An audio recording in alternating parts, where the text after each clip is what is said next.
Hello. This is a short explanatory video for my adventure Roots of Evil. Um, this is written using the advice I found in Session 0, Issue 8 by Brian Holland.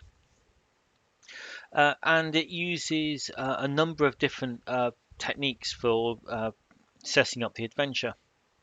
So what you're looking at is the PDF. I've put it to two-page view. Um, it's only 13 pages, of which one of them here is the cover. So what you get is this essential elements part of it, which is really the kind of the setup for you and your players. Kind of a little bit of background to it, and then the establishing questions which you can ask. You can resolve them between your players, and then you have this. Now this is the John 4 because of that causation sequence. So there's a past event, and then because of that, there's one the consequences of it, and because of that, there's another consequence, and so it goes on of everything that happened from that first genitive event to the moment the characters arrive on the scene. Because obviously you want to play to find out what happens. So it goes from the first causative event to the plot hook. And then there's a few more establishing questions just to refine that process for yourselves. Now, on here, the map is split in half. It's over 2 pages. On a physical booklet, it would be the center spot fold, double page spread. That map is also supplied as an image, so you can print that as a separate piece. Now, the next part of the structure of the adventure is the 731 method. So there's kind of seven major sort of either locations or encounters, including NPCs or events, and each one is described with the purpose here. So the mine entrance, the purpose is to deter the entry. You then have three sensory sort of uh, sort of facts or impressions to allow you to describe it regardless of what your players are doing.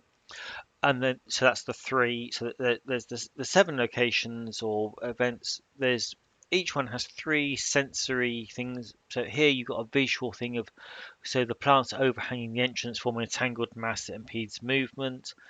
The entrance is dark, damp, and forbidding, and the sounds echo back from the interior. And then, so that's you got the seven and the three. The one is an at the table, and to hint at the presence of bats or things lurking in the darkness. Um, so what you want to convey here is the fact that there's something in here.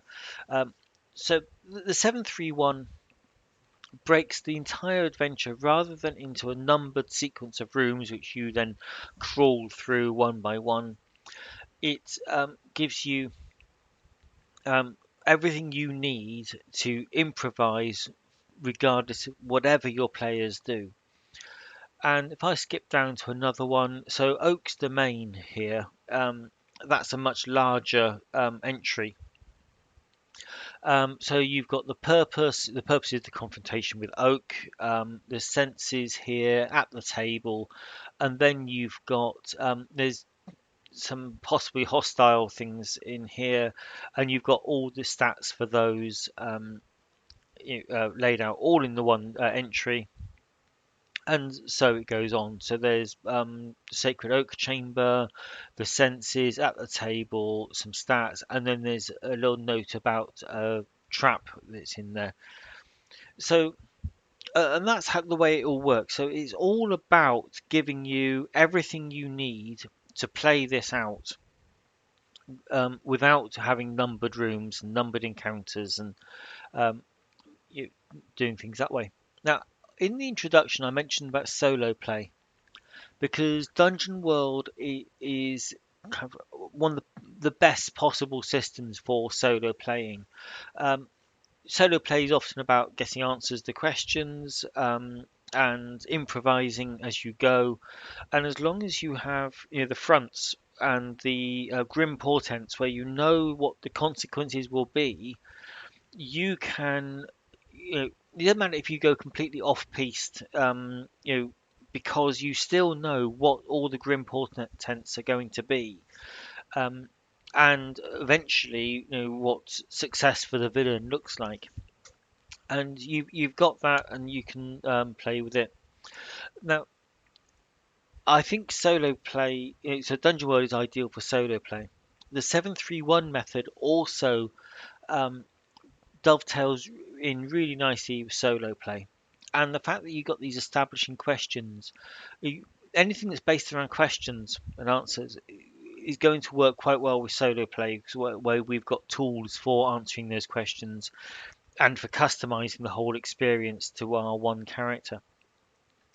So, yeah, I am looking at this from a solo playing point of view, but it was actually written from a play with a group. All the methods, the establishing questions talk about there's all the different characters. What's your character going to get out of it? Why your character is involved? That's all for you, for the GM and a group of players, but they work equally well with solo play. So that's it. It's you've actually got probably 11 pages of genuine content. It's a layered PDF, which means you can say the map here. Um, if I turn that off, you actually get a map with no context in it. If these background images are annoying, you can turn them off for ease of printing. Um, so yeah, it's a layered PDF. But this map, if you to get it all on one page, if you buy the PDF, that is a separate image for you to download. Okay, so that's it. That is Root of Evil. It's my first standalone Dungeon World compatible adventure. Okay, thank you.